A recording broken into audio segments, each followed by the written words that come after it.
Blog Talk Radio.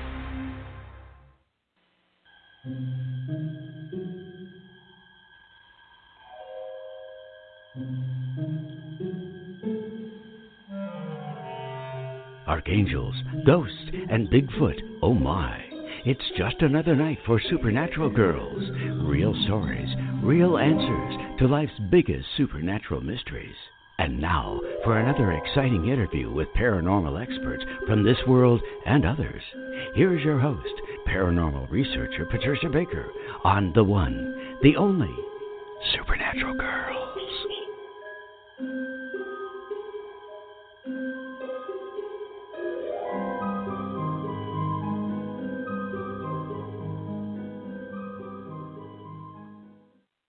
Welcome, everyone, to another exciting episode of Supernatural Girls Radio. I'm your host, Patricia Baker. I am here with my co-host, Patricia Kirkman. PK, how you doing? Absolutely fabulously. Ah, good. And we are both here with another co-host George, who's been gracing our radio show. Yes, George Lugo. Hey, George, how you doing? I'm great, thank you. Love having George with us. He is a very famous psychic medium. He has done amazing work around the world with everything from royalty to the homeless. It's just amazing, amazing stuff. And tonight we're going to be asking George about his thoughts on angels because we've got a great guest, do we not, PK? Not a doubt, not a doubt. She's fabulous. Yes. Jean Slatter is with us, and she has written a book called Hiring the Heavens. We're going to get all the information on how to get these angels to work with us. We need all the secrets on this one, and Jean's going to give that to us this evening. But first, PK, you've been working on something with the numbers, so what's happening? Well, I took a look at things. I was thinking with Thanksgiving coming up to take a look at the numbers for Thanksgiving. And the numbers revolving around Thanksgiving deal with family. And, of course, what's Thanksgiving all about but family and getting together. But I started to look after reading this lovely book that Jean has. I came up with some other things I started thinking about. Keywords throughout the book, like God, which is a number 8, which says, I am in charge. I can see. I can take care of. And then I'm looking at the word gift because of the gifts that could come from this.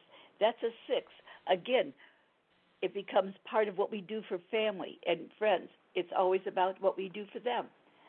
Then all of a sudden I started looking at other aspects of it. And the spirit, which is a 1 number, meaning number 1 is it's everything. And I'm thinking God is in charge. The spirit is everything.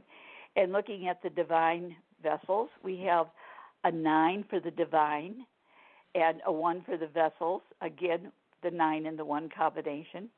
And we look at the creators, which becomes an 8, which again is what we do for others and enhancing our lives. It's kind of like money in the bank, if you will. And our spiritual 911, which is referenced in the book, which Jean will talk about, I'm sure, is a 5 or a 2, which again becomes a 7, which is all about spirituality. So I think that it's going to be a fun night because spirit of creation is also a 7. So it's about learning, teaching, and being a part of all these neat things that Jean has in her lovely book. All right. So that's my deal for tonight. I like it. I like it a lot. Now, for everybody in the audience, if you would like your own numerology reading with Patricia Kirkman, you can find her at patriciakirkman.com and also on supernaturalgirls.com.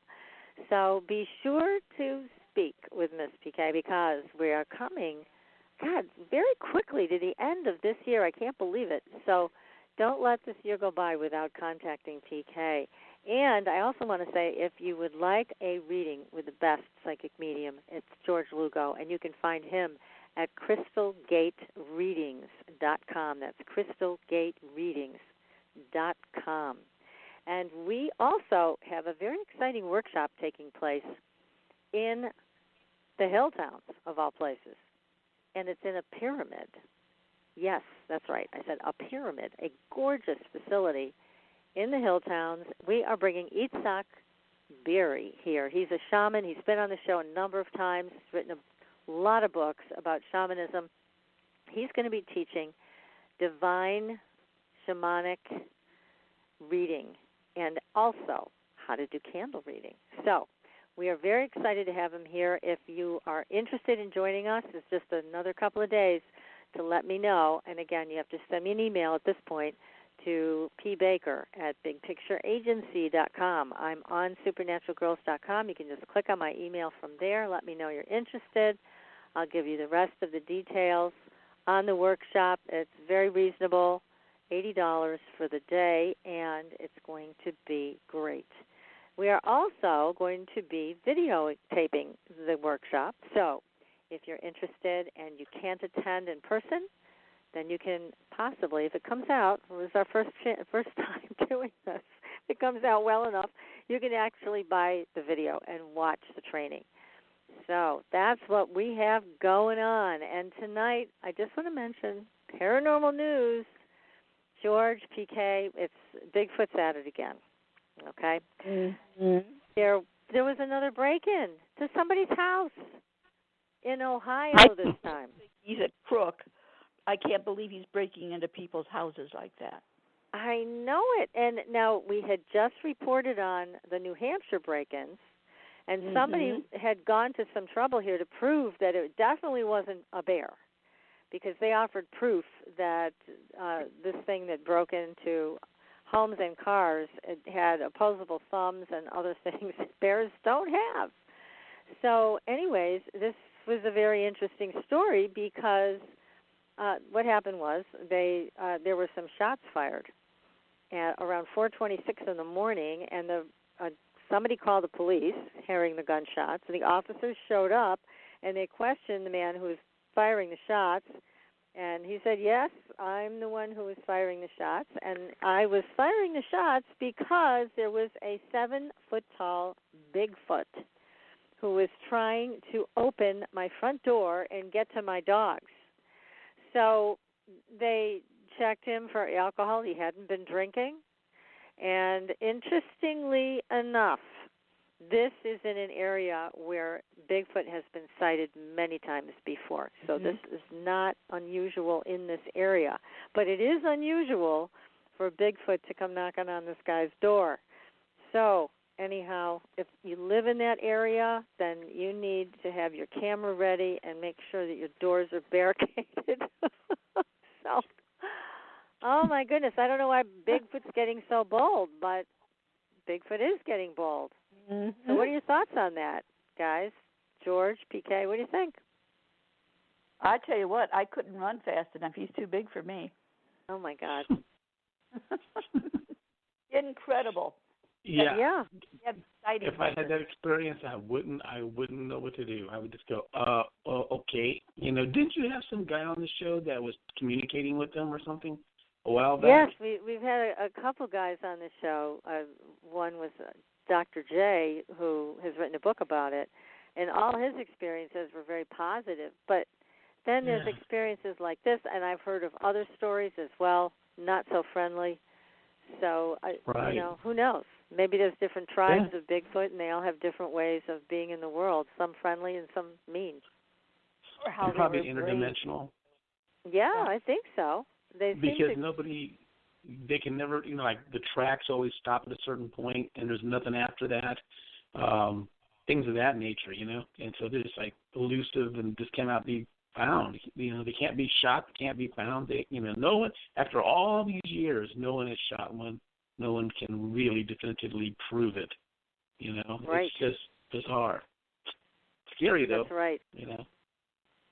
And I'm also working on trying to get this guy on the show who is a hunter, big game hunter. He's been talking about Bigfoot lately and saying that he's had some experiences and that we're looking for remains of Bigfoot, bones or whatever, in the wrong places. So I want to bring him on and see what he has to say. Where should we be looking? Great. So, that would be very interesting. And also, one of our friends who's been on before has a new book out about Bigfoot, so we'll have to get him back. But certainly everything's ramping up around Bigfoot these days. And he seems to want to come into your kitchen and sit down and have a meal. I don't know. Hopefully not make a meal out of you. So. Oh no, but he liked fruits and vegetables. I do recall that from the one gentleman that was had done this, but he took his boys with him. That's right. He said they also like sweets, like sweet cakes, cinnamon buns, and stuff like that. Oh, that's right. Yeah. Yeah. Someone should we'll leave have him to a see can of about foot spray. Yeah. Yeah. Getting us back. Well, again, tonight we are going to change our focus to angels. And how can they help us? And do they want to help us? We got to find out. And we've got the perfect person to talk to about this. Jean Slatter, who is an accomplished author, an inspirational speaker, and she's helping thousands of people receive clarity, direction, and purpose through her direct access, and hopefully ours too, to higher guidance. Her landmark book came out in 2005, Hiring the Heavens, which introduced a unique perspective on connecting with the power of the heavens to fulfill your daily life goals. Now, this is something we need to know about. Now, since its release in 2005, I got to tell you, this is a very good-selling book because Hiring the Heavens was constantly ranked in the top 3% of book sales on Amazon.com. So, everybody, if you haven't read this book yet, you need to get your hands on it. But right now, we're lucky enough to have Jean with us. So, Jean, welcome to the show.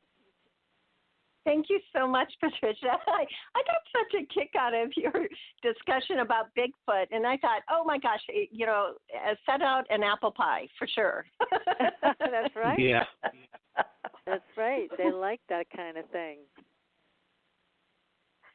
So tell us, Jean, this is a very unusual topic in the way that you talk about it, in the way that you write about it in your book. How did you get involved with this? It had to fit with my experience, and I have to go back to my childhood. The first 20 years of my life, I was raised in a fundamentalist Christian church that was very strict in its belief, and I would call it now a cult. And the reason I would call it a cult is because they had extreme mind control. And that's kind of my definition of that. Like, once you're in and you're part of that group, it's like you'll do anything to stay there because you're chosen and you don't want to lose that status. And if our leader had said, drink the Kool-Aid, like in Jonestown, we would have done it because it had that kind of strength of mind control. Oh my God. And what's so interesting about that is, after I left the church when I was 19, I thought back about what was that about? Why did I have to go through that?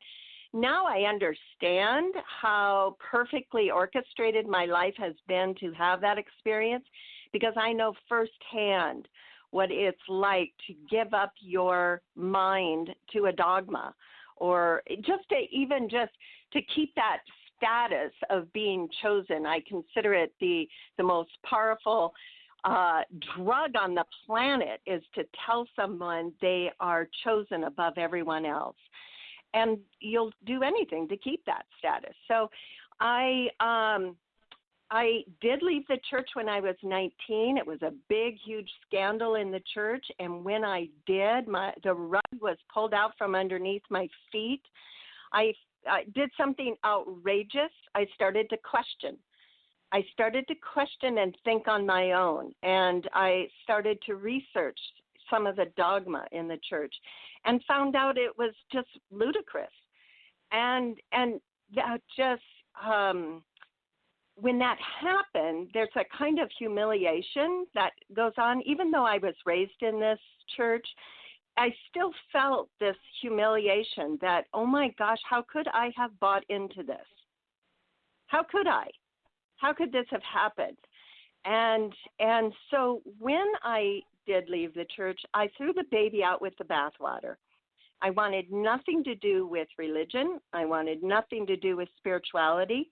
I wanted absolutely nothing to do with the word God, angels, you name it. I mean, if you can't see it in front of your eyes, it doesn't exist.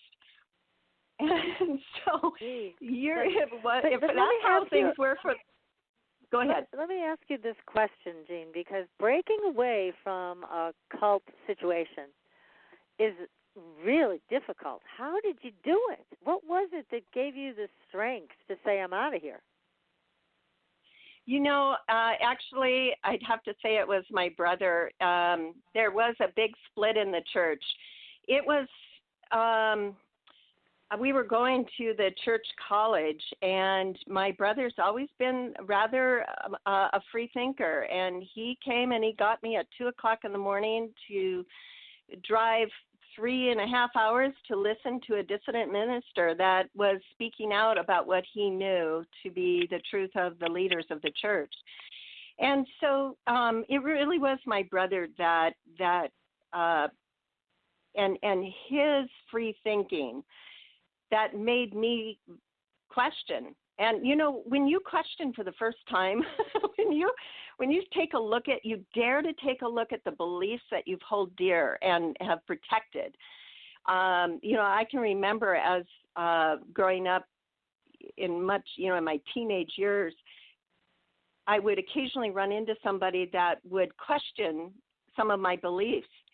And holding on to that status of being chosen, you never have to explain anything, you know. You just say, well, you just don't know the truth, but I do. But you never have to explain anything. Well, so here I am, 19, 20 years old, and for the first time, I'm asking myself to explain it.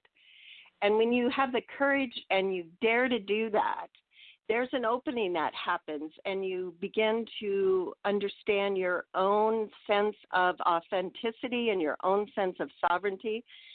And it's quite earth-shattering. It really was for me. So much so that I went into this space of wanting nothing to do with religion for 20 years after that. So it wasn't until in my 40s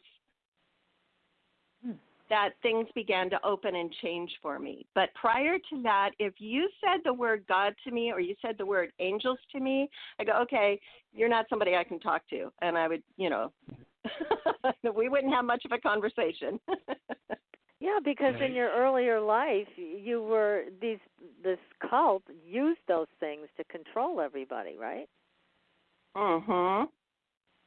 That's right. That's right. And so when I look back now with this 2020 hindsight, I consider myself a spiritual teacher now.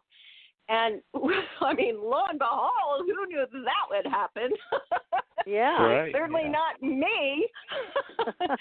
But when I look back at it with 2020 hindsight, of course, guidance had to show me what it's like to completely give up your willingness to question and then go through a period of time in denial of anything that isn't physical, to where coming around to saying, wait a minute, and they showed me, and I'll tell you the story about how they showed me in a way that I could not ignore, that yes, there is something beyond, and there's a way that you can access it that isn't based on dogma, and there's a way that you can get to your own truth.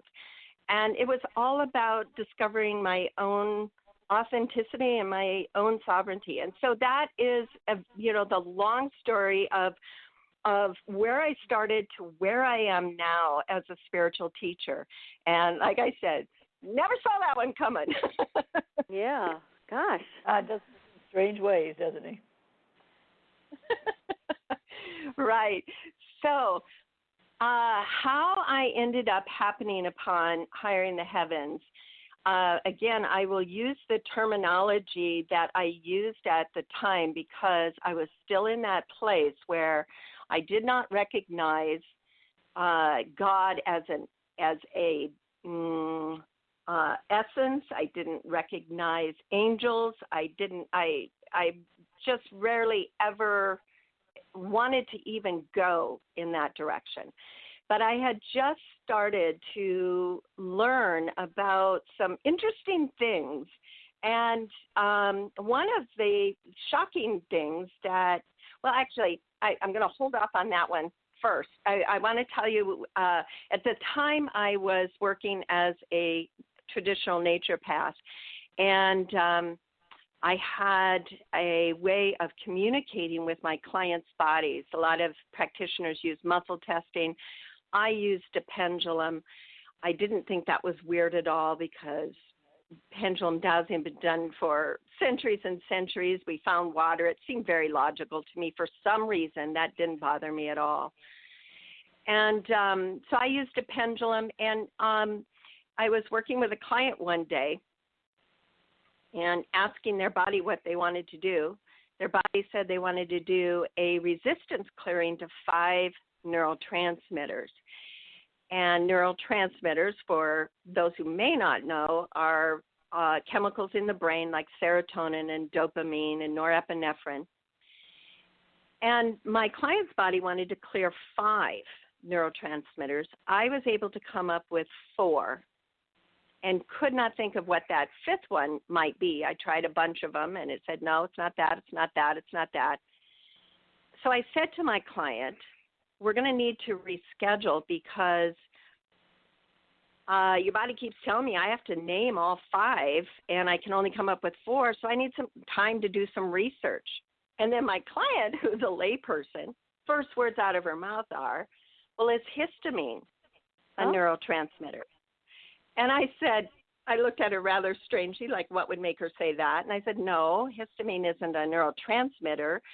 It's stuff your sinuses produce when you have an allergic reaction. That's why you take an antihistamine, but it's not a neurotransmitter. And then at the very next moment, for whatever reason, I turn around and I pull a book off my shelf that I had purchased 1 year prior but had never opened. Well, the book falls open to a page where histamine is in the title. So that made me take note, and I thought, well, that's interesting. It's talking about histamine. And I looked over at my client, and she looked at me, and then in the very next second, it's as if something took my eyeballs and pointed them to a line buried in the paragraph. It's the only thing I read on the page, and it said, quote, histamine is also thought to be a neurotransmitter. Oh, my goodness. Jeez. Yeah, that's like a miracle. I mean, that's a total miracle because you really didn't believe that. Mm-hmm. Oh, my gosh. The hair stood up on the back of my neck, and I was honestly freaked out.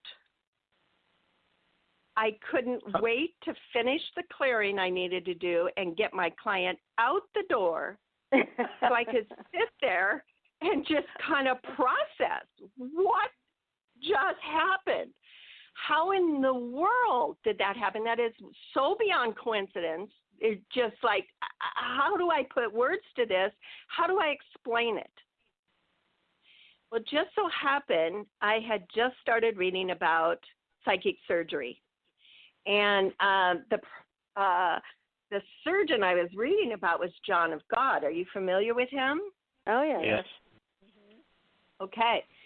Well, I thought it was kind of fascinating. I just started reading about it where there is a specialist, like a surgeon from the unseen dimension that's working through a layperson.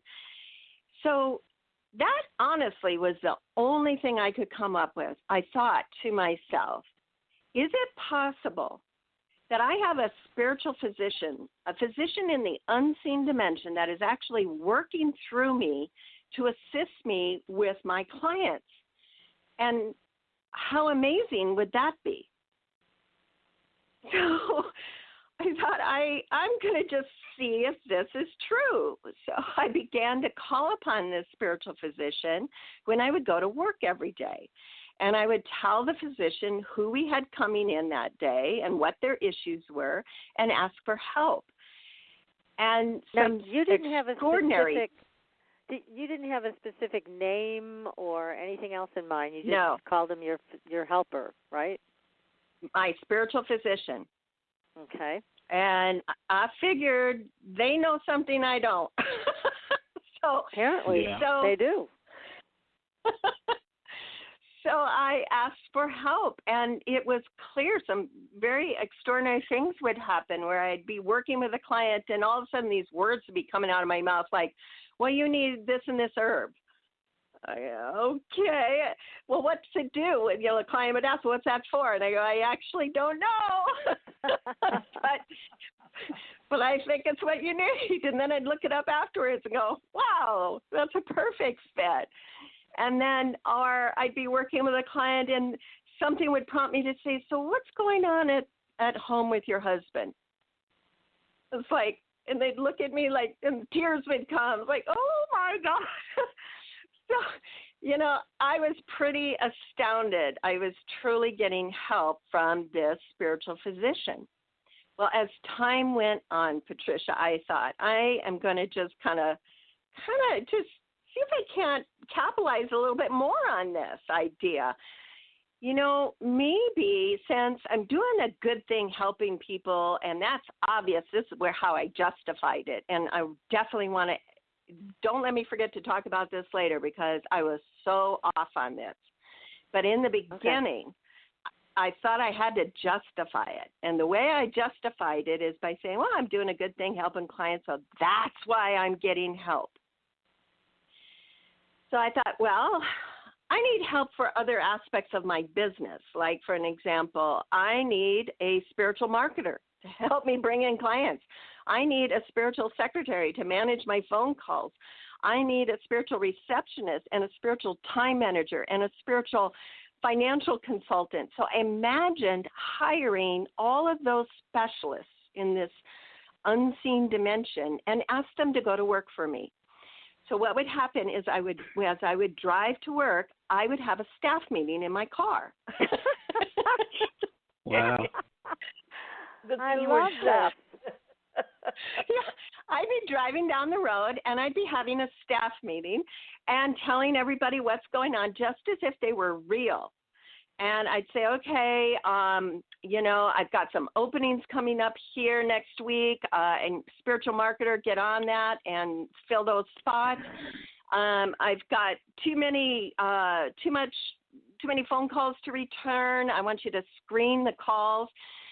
Make sure that nobody is calling to ask, what is it that you do? Because those are the ones that take up the most time. So I just said screen the calls, make sure that the only people that are calling to make appointments are calling in. And, my spiritual financial consultant, this is what is coming up for bills. And this is what I need to bring in this month. Can you take care of that? And lo and behold, I am telling you, I'll cut to the chase. Everything worked so well that for the next 10 years, I was able to work part-time while my husband stayed home with our 4 children. And I never hired anyone on the physical level because it was all taken care of for me on the spiritual level. My God. That is fabulous. That's amazing. Yes. And so when you called upon all these spiritual helpers for lots of different reasons, did you have a sense that you were pulling in specific angelic beings, or it didn't matter? It's just you're just putting out the call, and whoever shows up to do the work is good enough. Yeah. What it felt like to me is I was calling in a specialist. Mm-hmm. And I've come to find out they're really the best in the universe. Okay, and so you didn't have to focus on learning anything about the angelic realm. You just put it out there. No. This is what I want, and then something shows up. And remember, I was in the space. I did not call them angels. That was not in my vocabulary. What did you call them at the time? I called them my spiritual physician, my spiritual marketer, my spiritual. They were specialists. Just specialists. Amazing. Did you ever get a visual of what they might look like or any of that? No, I'm not clairvoyant, but I have a wonderful clairvoyant story to tell you. Yeah. Do so tell. George, I know that you I know that you see angels, but oh my gosh, I have so many stories to tell you, but what I found out later, and I want to really go into that, is that you can hire away for everything in your life. There is a specialist. There is a match for every talent, ability, skill, and personality trait that you can possibly imagine. There is a match in the spiritual world. My belief is that it has to exist there first before it can exist in the physical plane. And so it's all there for you to hire. You just simply call upon that expert to come to work for you. And 3 amazing things will happen. But let me tell you this story first. I had a lady call me up, and she says, I have to tell you what happened to me. She says, I'm clairvoyant. I have worked with the angels since I've been very young. I have always worked with Archangel Michael, Archangel Gabriel, and she went on to name angels that I wasn't even familiar with. But like most people, the feeling is that you have to have a big ticket worthy item to call upon the big guns, you know, Right, like Archangel Michael. It's got to be something, a big ticket item to call in the angels to help you, like somebody's sick or you need help with, a car accident that you just passed and you want to pray for those that are involved. And, you call it that you feel like it has to be something worthy. But you're sure not going to bother the big guy to help you find the perfect hair color. I mean, you just don't do that. Right. But this is what I'm telling you, is that, yes, you can. And we had it all wrong. We had this idea that this angelic realm was somehow separate from us and only wanted to be bothered if we had something worthy. And they would be choosing among our prayers to see, okay, is this one a good enough one? Is this one worthy of answering? What if we had that all wrong? What if the entire angelic realm delights in being involved in our everyday life with everything that we're doing and is so tickled pink just to put a smile on our face when we find that perfect gift? You hire a spiritual gift angel to go shopping with you to find the perfect gift. Or you hire, a spiritual connoisseur to help you find the best restaurant, and you're just so delighted with the meal, and they're just going, yes, we get it. What if the entire angelic realm is just, that's what they delight in doing. So Such this a clairvoyant called it. This is kind of a reversal of what we've been taught, which I like, and I also love that you got such great results over such a long period of time. 10 years is a long time to continue to get results with this method. This is terrific. Oh, Is this some form of payment that you have to pay all these back to, or how do they? I mean, yes, there is, George. Hang on to that thought. Hang on to that thought. There is a payment. Okay. And you can afford it. Trust me, you can afford it. But I want to finish the story about the clairvoyant. Sure. So she called me up, and she said, Jean, I've been working with the archangels ever since I was a little child. I see them. But like most people, I'd only been calling upon them for big ticket issues, After reading your book, I decided to put together committees. Like I totally suggest you do committees for the big projects in your life. Bring a whole group in. So she said, I put committees together for everything that was going on in my life. I had a spiritual romance committee for my husband and I. I had a spiritual family committee to help keep unity with my family. I had a spiritual attitude adjuster to help my kids stay in good moods. I had a spiritual committee team for my health. I had a spiritual committee team for my fitness and weight. I had a spiritual work committee for my business. I had a spiritual friend committee just to help me with my community. And she went on and on and on. of all the committees that she had hired to help her in her life. Exhausted, she fell asleep. The next morning, when she woke up, and because she's clairvoyant, when she opened her eyes, she said, Jane, I could not believe how much commotion was going on. I mean, they were everywhere, and there was so much milling about, and there were some that were coming up to me, and they said, we heard you were hiring. Have you got a job for us? And they were showing her a resume of what they were good at. That is so funny. I love it. I love it. This is so great. It's so easy. So she got all these people vying for these positions.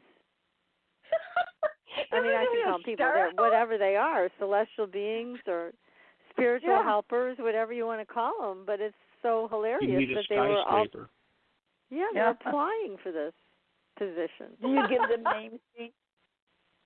I don't, but a lot of people do. I mean, so here's the wonderful thing. There's no absolute right way, thou must do it this way, and there's no way you can get this wrong.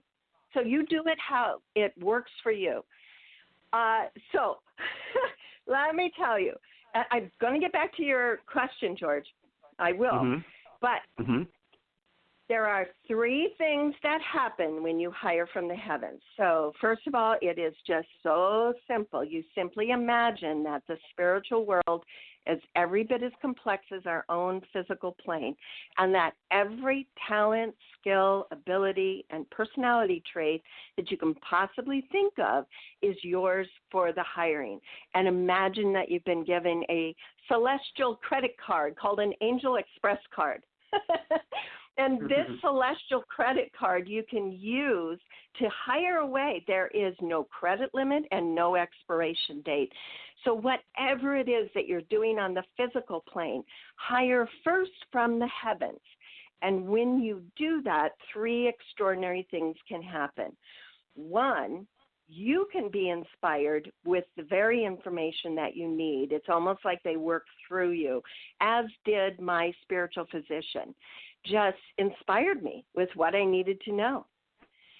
The next thing that can happen is that the heavens will bring to your doorstep, literally, almost bring right to your doorstep the embodiment of the spiritual hire that you asked for. So this happened for me when I was given the message. I was so excited about everything that was happening for me. I started talking to all my friends about it. And then my guidance said to me, all right, it's time for you to write this down in a book. And I'm like, what? I don't know how to write a book. That's not, what do I do? Okay, so first thing I did is put together a spiritual book writing committee. And I said, listen, you got to help me out, figure out what to do, what's the first step, how do I develop these ideas, help me out. I come home to my messages on my phone, and there's a message there from a perfect stranger. She said, hi, my name is so-and-so, and I'm a developmental editor, and I was just wondering if you had any book projects you're working on. Wow. Yeah, that no kidding. Obvious. Good. Obviously, she was heaven sent. Instantaneous, too. This is like the next day? Oh, yeah. No, that day. That day. Oh, excuse me. Wow. Instant manifestation. Instant manifestation. So she was amazing. Oh my gosh! The Hiring the Heavens, the book would never have been written if it hadn't been if it had been without her. So obviously she was heaven sent, meant to be. She was fantastic. We got it to the point where the manuscript was well written, but now her job was done, and she said, now you got to find somebody that's going to go through this with a fine-tooth comb and make sure all the I's are dotted and all the T's are crossed. And I said, okay. So I talked to my spiritual book writing committee, and I said, okay, help me out here. What's next? The very next day, I have a brand new client in my office. And when she filled out the form, I noticed she had very tiny handwriting, which to me means she's very detail-oriented. So I said, what is it that you do? And she says, well, I'm a copy editor. And I said, what's a copy editor? She says, well, we go through manuscripts and we make sure all the I's are dotted and all the T's are crossed. I mean, did you laugh out loud when she said that? I did. I did. I laughed out loud, and I said, well, you're supposed to go to work for me. So, okay, it gets better. Go ahead, George. No, I'm just saying, that's just absolutely amazing. The It timing is. and everything. Yeah, I can't wait to get going on this one. Absolutely Yeah. fabulous. Okay, it gets even better. Okay, so the book, I finished the book. I self-published it, and because that's what my book writing committee said to do. And then one day they kind of tapped me on the shoulder and they says, okay, it's time for you now to get this with a major publisher. I said, okay, which publisher? So they said, well, you need to go with New World Library, which is the publishers of The Power of Now.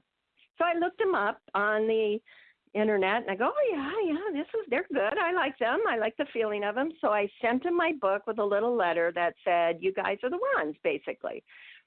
Well, I didn't know that you're not supposed to do that. What you're supposed what you're supposed to do is you're supposed to go to very expensive seminars to learn how to put your press kit together, how you're supposed to get your manuscript together and your book proposal, and then you're going to submit to a list of probably 30 different publishers. Don't worry, you'll get turned down by all of them. You submit to the next 30, keep going, don't lose heart, and just, hope somewhere along the line as you keep submitting your book proposal and press kit that somebody will pick up your book. Well, you can't very well write a book about hiring the heavens and do it that way, can you? Right, that doesn't work. No, so I simply submitted my book to New World Libraries, and it was published. But wow. It's amazing. Fantastic. Now, I know there's more to the I- story, Jean, but I'm going to ask you to just hold on to your next thoughts because we need to take a very short commercial break. And then we're going to come back and hear more of what happened with this amazing hiring system you have. And I know you're going to also launch into teaching us how to go ahead and do the very same thing. So everybody stay tuned. You are listening to Supernatural Girls Radio. We will be right back. Pure essential oils, specialized minerals, and a revolutionary anti-aging technology. Astridian combines the best of all scientifically proven ingredients in easy-to-use creams, lotions, and concentrated serums. Astridian's advanced line of products take your skin to a new level of being healthy and beautiful. We offer a variety of collections that address all your skin concerns. The Essential Anti-Aging Series treats and moisturizes your skin for a long-lasting, younger look. The Multivitamin Series promotes healthy skin with high-quality vitamins and minerals. The Sports Series restores skin from cellular damage and stress. Astridian also offers a revitalizing solution for hair and a professional series for doctors and medical spas. Visit astridian.love today and begin your new journey to healthy, beautiful, youthful skin. Astridian, beyond your expectations. Are you frustrated with endless mantras, affirmations, and processes that promise to align your life with your dreams, only to find yourself years later in the same space where you began? Do you feel like you must be doing something wrong because nothing seems to be working?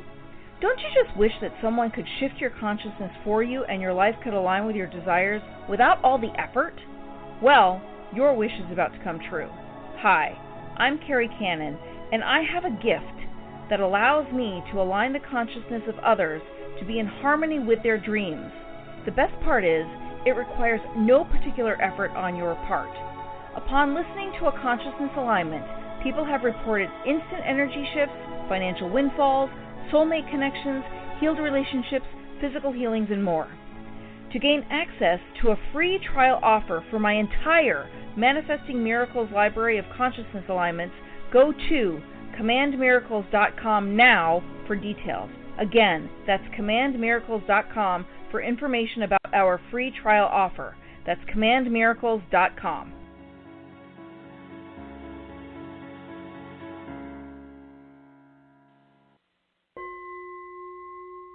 Are you ready for a new experience of freedom and powerful connection? Would you like a positive, effortless change in your life? Then come to CosmicFusion.com, where we offer the most advanced energy clearing and expansion techniques in the world, with a quantum vortex energy to activate your divine blueprint and life's purpose. When your soul leads the way with cosmic fusion and quantum vortex energy, you can break clear of past difficulties and blocks with the power of the Source. With Cosmic Fusion, the Source energy does the work for you. It's easy and effortless. Listen to our free meditation right from our Cosmic Fusion website, the Cosmic Code Meditation. Sign up for one of our interactive webinars today.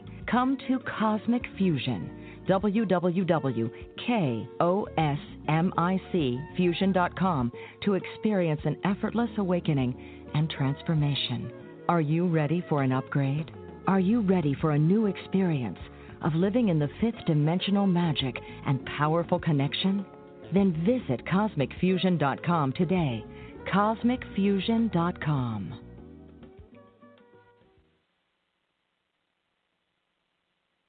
Your property tax bill. Have you seen it lately? It's frightening.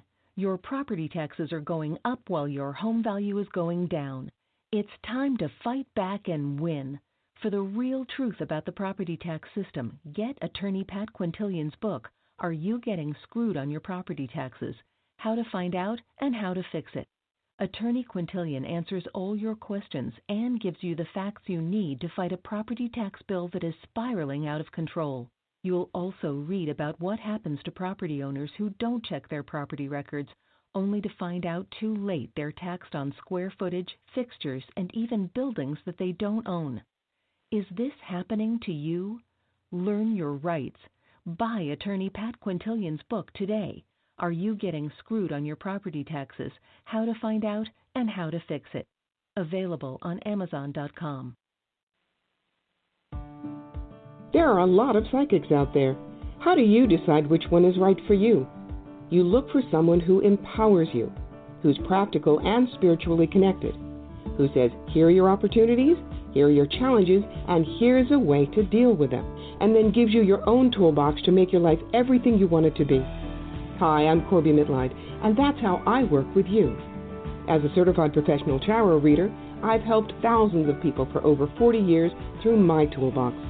Cards, past life retrieval, numerology, spirit guide conferences, and mediumship.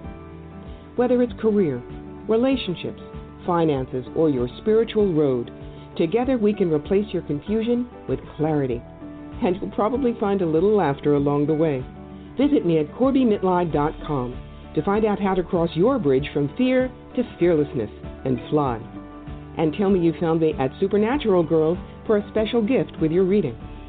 Corby Mitleid, the practical psychic for catching your tomorrows today.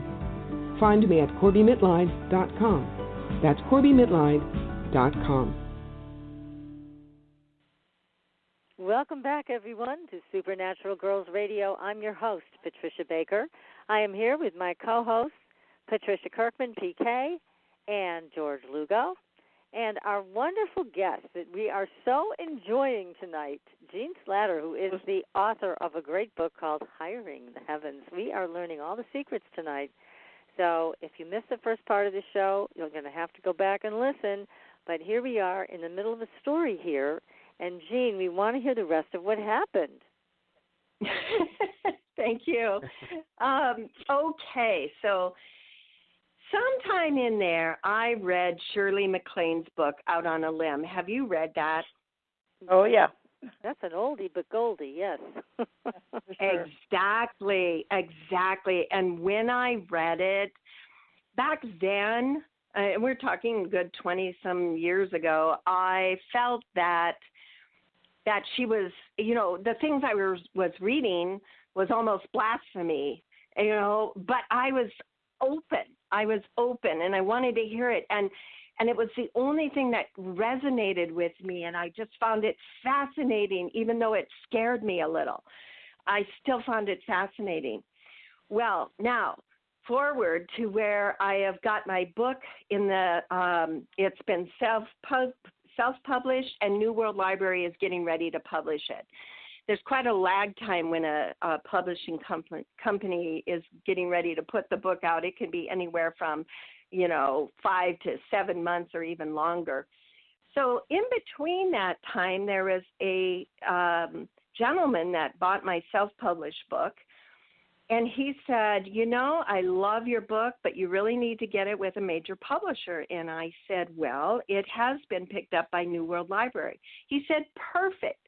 That is the very publishing house I was going to suggest, because I'm only 10 minutes away from their office. So if you're ever in the area, I would love it if you'd get in contact with me, because I have some interesting projects I think that you would like to hear about. Well, I filed that away in my brain, didn't think much more about it, and several months goes by. Just so happened that Mark Allen, who's the owner of New World Library, he sent out a invitation for a seminar that was being put on, and it was at a hotel, and I answered the call and decided to go. And while I'm driving to the seminar, I remember about this guy, and I thought, I should have contacted him. And immediately my guidance says back to me, no, you'll meet him when you need to. Okay. So I go to the seminar. It's packed, standing room only. I'm going to say there's about 750 people there. Wow. There was no place to sit. I was up at the front third and way down in the middle of a row, and there was one seat open next to me. This gentleman starts making his way through, and he asks me if that seat is open. I look up, and I see his name tag, and then he sees mine. And then there's that moment of instant recognition. Oh, my goodness. It's this same gentleman, right? So I knew there was a big reason why guidance brought us together. And on the second day of the seminar, I find out why. He said to me, he says, Jean, when you get your books from New World Library, would you give me a couple? I have two very good friends I'd like to give them to, Shirley MacLaine and Kevin Ryerson. My goodness. Wow. Incredible. Oh, boy. Your angels all the way are to the really bank. working hard for you, girl. That's what we call us supposed to be. My goodness. Yeah. So now I said there's three things that can happen. First thing is the information can be inspired through you. Second thing that can happen is the heavens will bring to your doorstep the embodiment of the specialist that you have asked for. And the third thing that can happen is a flat-out miracle.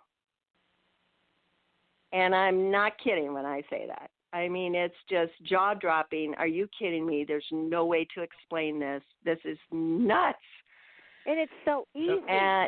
There's such an ease about this that I really like, because oftentimes, and we talked about this a little bit before we all got on the air, there's all of this work that goes into manifestation. First you got to visualize it, then you got to feel it, then you got to imagine it again, and then you got to make sure you've cleared up out of the way all of your resistance, all of your old patterning. I mean, it's like becomes this whole big job just to get it done. What you're talking about is a whole different thing. So tell us more about the contrast between these two methods. Yeah. You just hit the nail on the head right there with what you said. Well, I was curious about what was going on, and I would love to tell you some of the miracle stories, too. That'll just have your jaw hitting the floor. Please. But, But I want to address what you just said because I think it's so important.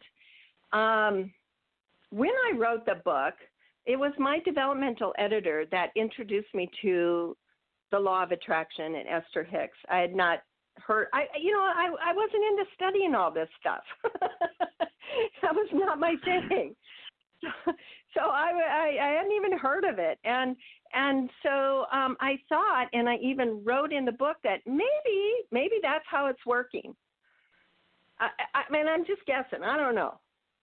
Well, I think you're right because, I mean, the work of Abraham is all about that. It's all about just relax and let yourself receive. And yes, so go ahead.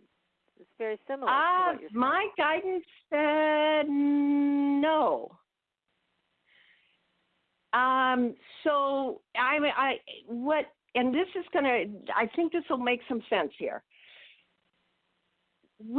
After the book was written, then I honestly, I pulled together a spiritual mystic committee, and I said, okay, apparently there's something going on here, and there's something I need to know.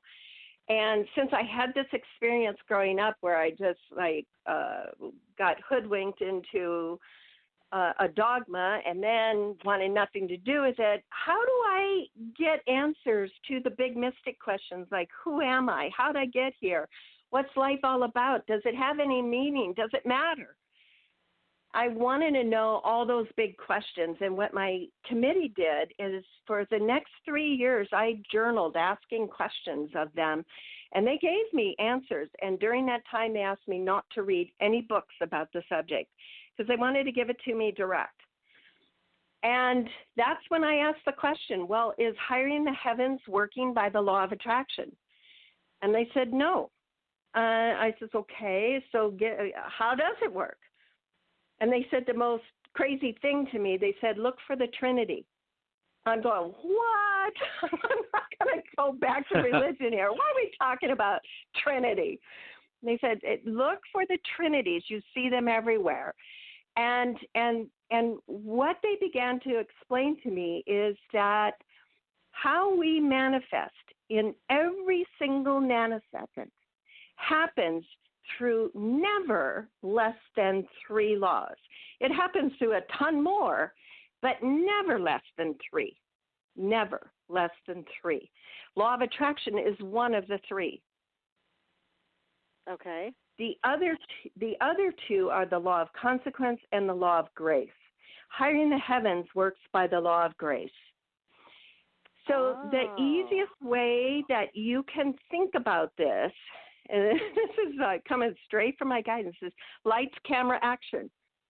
Really easy way to think about it. Lights, camera, action. Lights is the law of grace. Camera is the law of attraction. Action is the law of consequence. So think about it this way. The law of consequence is something we are so familiar with. We learn it from the time that we are a small child just trying to learn how to walk. You know, we learn how to get our feet in front of us, and we bump into something and we fall down. Law of consequence. Right. You know, and we learn this. We're most familiar with this. And it's going on simultaneously with the law of attraction and the law of grace. All, you know, in every single nanosecond, you are also under the law of consequence. And here, things happen. Things happen like if you step off of a curb and twist your ankle, you might end up in a cast for a while. It's the law of consequence. It happens. Then there's the law of attraction. That's lights, camera. That's the camera. What's your viewpoint? Where's your camera pointed? What's your focus? What's the meaning you're giving to something? You know, this is that, and that's where we understand that if we are focused on the good things in life, we get the good things back. That's our camera view. So that's always it. That's always going on. Then there's the lights, and this is the law of grace. Now, everything that you thought you knew about the law of attraction and the law of consequences, just throw all of that out, because the law of grace is a gift. And there's nothing you can do to earn it, and there's nothing you can do to have it taken away. It's simply yours because you exist. Oh, I love that. Yeah, yeah, it's like the air you breathe. You're alive, so you get to breathe. You're alive, so you get to breathe. There's nothing you have to do to justify taking that next breath of air, right? You exist, so you breathe. You exist, so you have the law of grace. And this is how hiring the heavens works. Now, what's so interesting, and you brought it up, Patricia, you were talking about how there's so many books out there about you have to do it just right. It's a formula, right? Right. You know, and if you're not doing it right, you won't get it. And then it's like your fault. You know, it's your fault because you screwed it up. Yes. And the law of attraction is beautiful and wonderful, and it exists, but it has made us hypervigilant. It has made us like, oh, my God, I got to watch what I say. Oh, I said the word want. I can't say the word want. I'm not showing much gratitude right now. I need to change my attitude. You know, we become hypervigilant because you're right. It all comes back on us as if we're the only thing that's in charge. We're not. We're not. Okay? So think about this. This is just going to kind of just think about the logic of this here. If the law of attraction were the only thing that exists, and that the energy you put out is what you get back, period, there would be no point in praying for an intervening force. Do you understand the logic here? There'd be no point. And yet, we all know and have probably experienced times when we are at our lowest. Often you hear about hitting rock bottom. You're certainly not in gratitude. You're certainly not putting out good energy. And yet something shifts and something happens, and there's an intervention. And angels, we hear stories and stories of angels intervening on our behalf, and they do. If the law of attraction were the only game in town, that could not happen. That makes sense to me, because there are so many stories out there about people that have the dark night of the soul going on. And it's basically when they just say, okay, screw it, I can't do anything else. I'm done. I have no more to offer. And so obviously they have left a state of resistance. They're not in a state of resistance anymore. But something else does take over in some of these cases. So it's interesting what you're talking about. And it makes it, I guess, it's just, what I like about what you're saying, Jean, is it's a lot easier than anybody thought. Right? Definitely. Oh, my gosh, yes. And it's not negating the law of attraction. Like I said, you're never under less than 3. You're manifesting by a whole lot of different ways, but never less than 3 in every nanosecond. So it's going on simultaneously.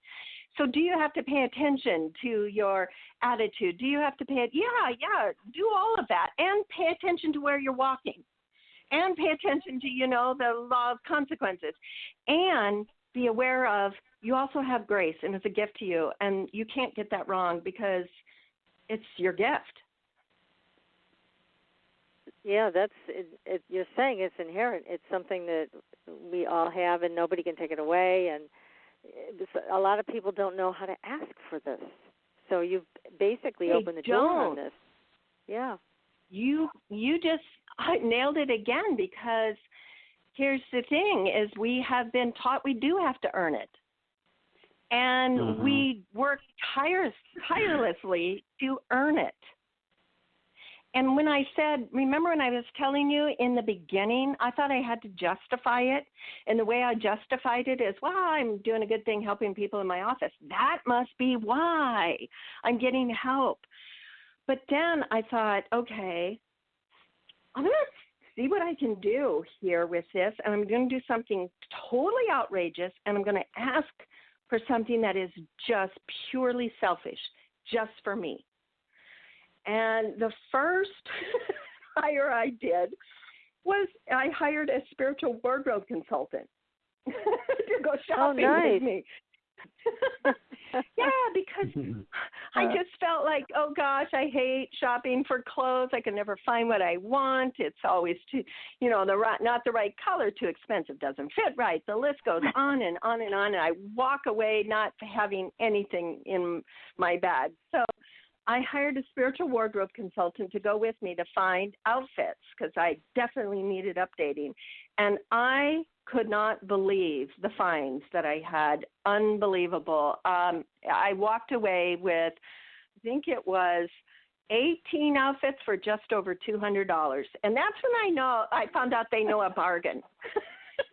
Isn't that amazing? I think we all need this wardrobe consultant. We do. I'll tell you a story about my daughter. When she was, oh gosh, you'll love this.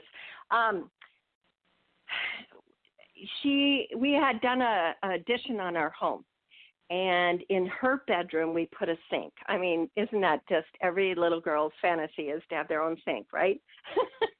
Wow, I guess. And makeup center and everything. Yeah. So I said to her one day, I said, you know what, we need to go shopping and get some bathroom accessories. So we did, and we went to the store Mervyn's. It was around at the time. And the only thing we could find were these kind of cream-colored bathroom accessories with seashells on it. We had painted her room in the motif of an aquarium, so we had big seahorses on the wall and fish and whatnot. So we wanted something with a undersea theme to it. So we're at the counter getting ready to purchase this, and I said to her, I turned to her, and I said, you know what, honey? This looks like something you'd find in an older person's bathroom. We forgot to hire the heavens. Let's go do that and go somewhere else. So we put it back, went out to the car. I said, okay, hire the heavens. So she hired a spiritual bathroom accessory specialist, and she said, can you find me something that's really brightly colored and really fun with popping out fish and all of that? And then she looked at me and she goes, okay. I said, where are we going? She said, Bed Bath & Beyond. Off we went to Bed Bath & Beyond. She's ahead of me. She's so excited. She knows her spiritual bathroom accessory specialist is with her. She goes around a corner and she screams. I come around the corner and I scream too, because there is exactly what she had asked for.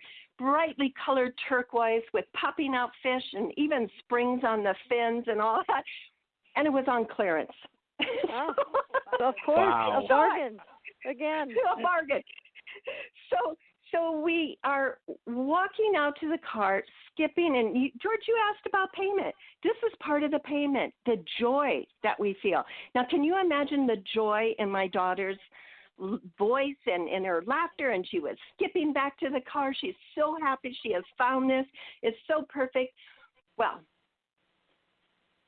I asked her when we got in the car, I said, honey, I asked you to hire from the heavens, and you just did it. But in the past, when I've asked you to hire the heavens, you've always said, you do it for me, Mommy. But this time you did it right away.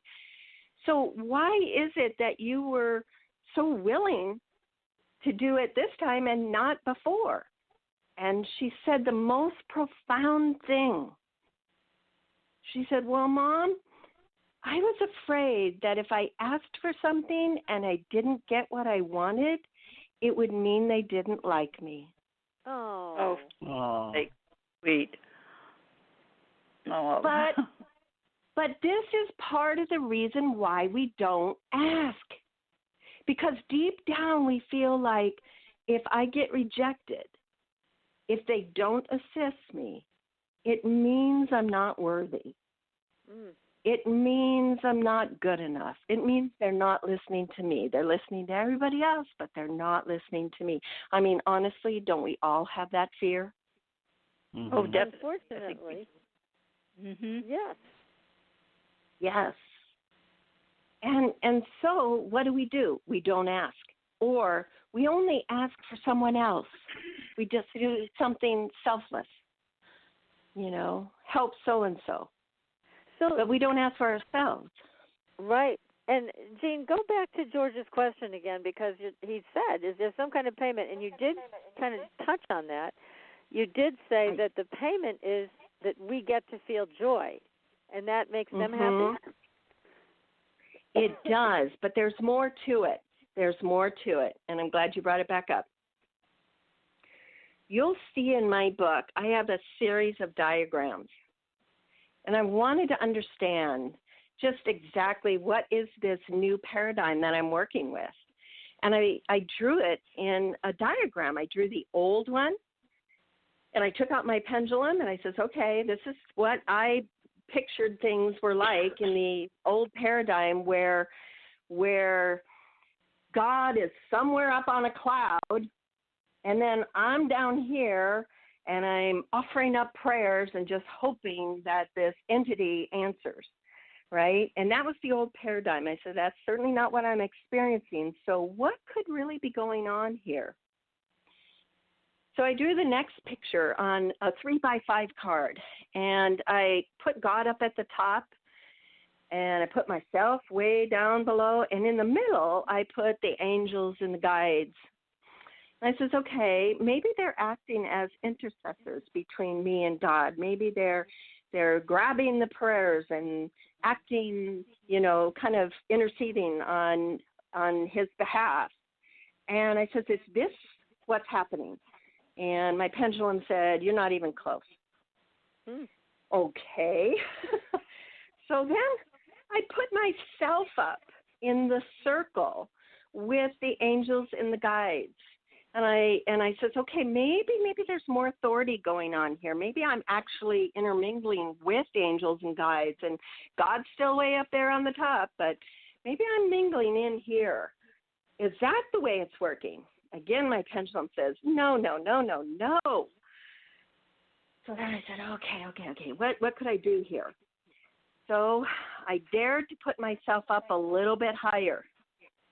I put myself up above the circle of the angels and guides. I says, well, what if I've actually got some kind of authority going on here?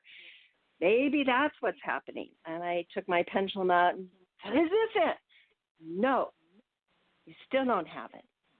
Okay, I'm looking at my diagram and thinking, what can I do? What is the answer here?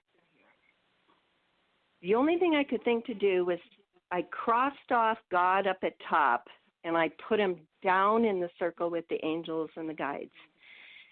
And I just couldn't even believe that would be even possible. But I asked, is this it? And my guidance said, okay, now you've got it. So I literally that you're stood creating up. Is, again, draw the picture for us.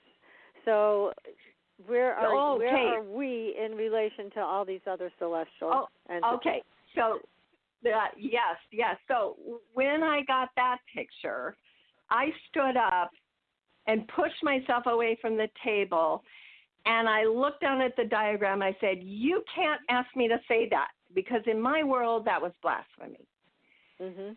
Right.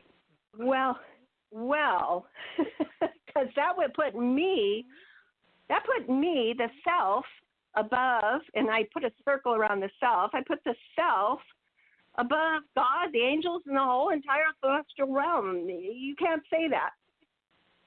Well, later, when I was working with my developmental editor, I was kind of standing over her shoulder, and she was trying to draw these pictures in Microsoft Word. And she got to a point where she was super, super frustrated and just like, what? And I said, what's wrong? And she said it was at that point where she was trying to take the circle with God and put it down in the circle with the angels. She says, I just can't get God to go down here. Wow. And then instantly, the perfect picture showed up. We don't know how it happened. She could not reproduce it. She certainly didn't make it happen. It just showed up. And we both looked at it and just were speechless because it was the perfect picture. And you'll see it in the book. You've got the book. It's a picture with God, and the O in God is self. Okay. And so what the epiphany was is that God is experiencing through you. Everything that you do, every meal you sit down to eat, God experiences that meal. Every morning when you wake up and you appreciate the sunrise, God is appreciating that sunrise. Every day when you go to work and you're driving down the freeway, God is driving down the freeway with you. God is experiencing through you. So now does it make sense that the entire celestial realm is excited to be with you for everything that you're doing? That's amazing. Yeah, I mean, I like the idea a lot. And clearly you've been able to recreate positive experiences and support to manifest what you want. So, yes, I mean, it does make sense. And some of this we've heard before, but in other contexts. So what I like about your work and Hiring the Heavens is knowing that we can reach out for this, as you said, without having to do anything. Just say, okay, this is what I need. I need my committee of spiritual physicians to come here and lead the way with healing. Or publishing a book or whatever, that there's nothing we can't ask for. We can ask for anything we want. Now, here's the question that here's a question for you, Jean, though, because I just got this in a text. Does that mean that you've been living a life that's free of any kind of illness, pain, suffering, or do you also still have some challenges? Oh, my gosh. Great question. And I'm going to answer that, and I just want to finish George's question about payment. So the payment comes in not only in your own joy, but payment through presence. Because if you're carrying God with you and God is experiencing everything that you are experiencing, your payment comes in being present. Because if you're not present and aware, then God can't be present and aware. So that's your payment. And yes, you can afford it. Interesting. Now, that makes sense. Okay. So now this question this person asked. So such a good question. Yes, I still have a normal life, and I still have stuff that frustrates me, and I still have challenges, and there are still things I ask for that I don't get. It doesn't mean this isn't working. Remember, we're under no less than 3 laws all the time, in every moment. You don't get out of that. If you're human, you're under the law of consequences. You're under the law of attraction, and you're under the law of grace. And you've got to manage all of them and work with all of them. The law of grace is the one, though, that we haven't been told much about. Absolutely true. It's the easiest one of all, and you can reach out for it at any time. And I think you're right. A lot of us have been taught that you're not good enough to have grace. To have grace, you've had to do something amazing, sacrifice yourself over and over again in past lives or some damn thing. I mean, it's a payment of a different kind to get to that level of grace. And what I like about what you're saying is, no, it isn't. It's inherent. We can have it. We can ask for it. It can happen. It can. And so let me tell you, let me go on to explain some pretty amazing stories that will just wow you. A good friend of mine wrote to me. She said that she had been living in a fairly, mid-sized town, I guess it was about 60,000 people. And she was working at a mattress store. She had read my book and loved it and decided one day, you know what? I want to sell $20,000 worth of mattresses today, which was a lofty goal. Yes. So she wrote it on a little Post-it note and hired her spiritual mattress top salesman specialist to work with her. And that day, people were coming in that said, we were just driving by. We just were drawn to come in. At the end of the day, she had sold $22,000 worth of mattresses. Oh, for heaven's sake. Well, this continued because she kept working with her spiritual mattress top salesman consultant. And so she was always the top salesman. In fact, for that size of a town, she was, the top. It caught the attention of the bigwigs, the big CEOs. So they flew in to talk to her and ask her how it was that she was able to consistently make top sales. What was she doing? And she said, do you really want to know? And they said, yes, of course, we really want to know. Yeah, so bet. She told them about hiring the heavens. She got her little Post-it note and showed him the Post-it note. She said, there were no more questions. I bet. That shut everybody up. Oh, my. Yes. Okay, let me tell you another story. This is a miracle story. Okay. It's in the book, but the end, I want to tell it to you because the real ending isn't in the book. And at the time, I just wasn't brave enough to put it in there because I thought people are going to think I'm crazy, that I'm just making this stuff up. Oh, boy. That sounds like a good one. Yeah. Okay. So one of my friends, she said her son, who was about 10 at the time, at school, they were told they needed to do a book report on a famous sports hero. And there were several young boys that wanted to do it on Joe Montana. So and he did too, and when he got to the school library, all the books on Joe Montana had been checked out.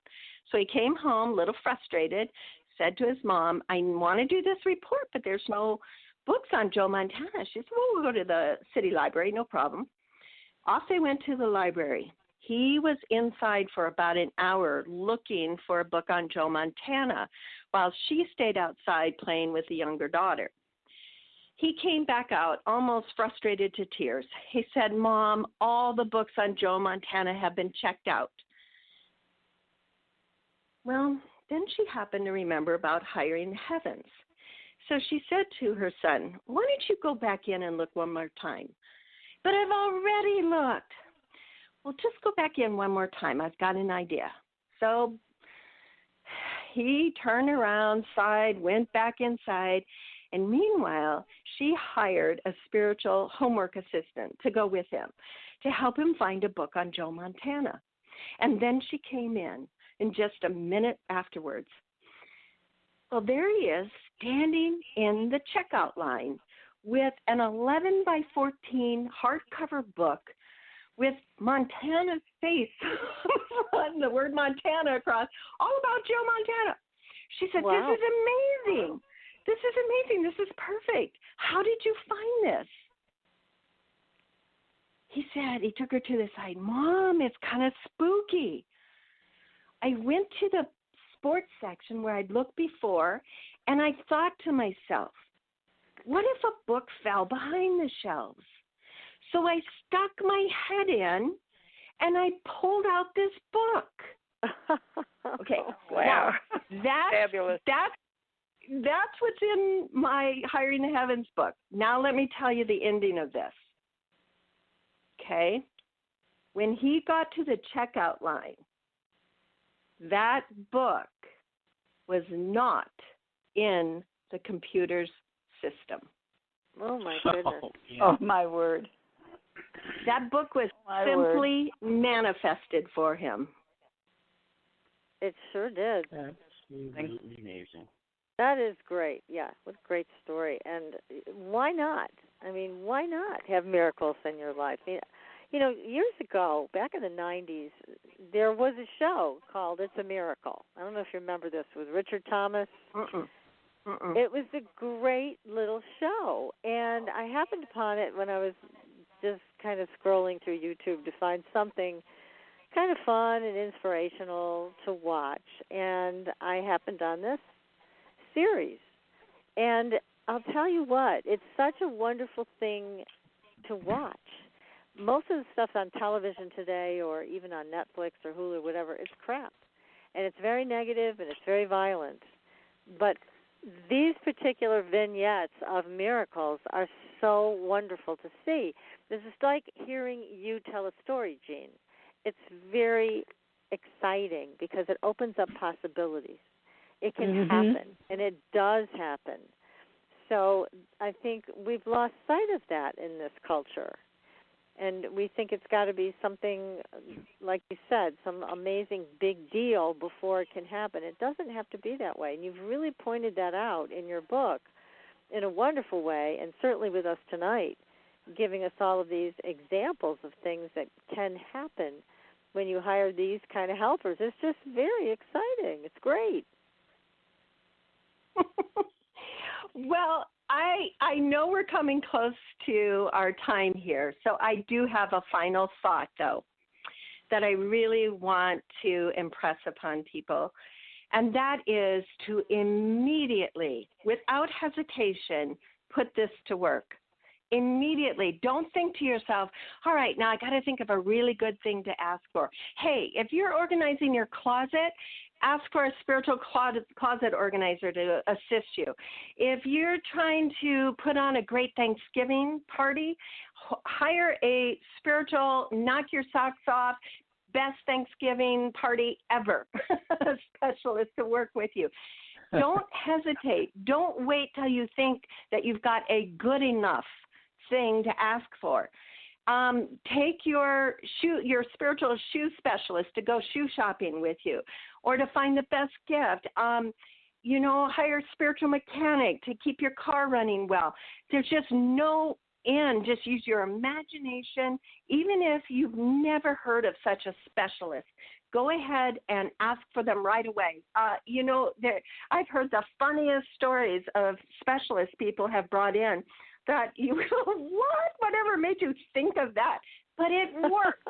It worked. So, there's no way that you can get this wrong, and there's no one right way of doing it. Do whatever works for you. I often sing to my hires, but I can be in a bad mood. This is the wonderful thing. Remember, there's nothing I can do to have it taken away from me. So sometimes I can be in a really bad mood, and I'll hire a spiritual pity party committee, and I'll bring them together, and I'll let them have it, and I'll let them know all the things I'm just so upset about and so sad about, and they are nothing but like a warm hug around my shoulders going, oh, we feel you. So you put this to use immediately, because this is how you honor such a gift. If somebody gives you a very, very precious gift and you say, oh, this is beautiful, it's so wonderful, I'm going to put it in the closet and never look at it, that's not honoring that gift. Exactly. So here's what I propose to everybody listening tonight, and also George, you and PK, let's put this into action, and then we can share our stories next week when we come back. Good idea. Great. Yes. So, Jean, again, thanks so much for coming on the show with us tonight. It's been absolutely great. I know I've loved every minute. How about you guys?